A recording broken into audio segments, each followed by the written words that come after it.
Akak nak pergi mana?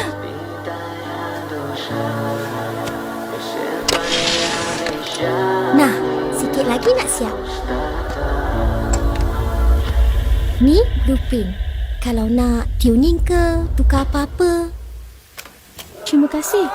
Tapi kenapa akak kena pergi? Saya dah dapat arahan untuk misi.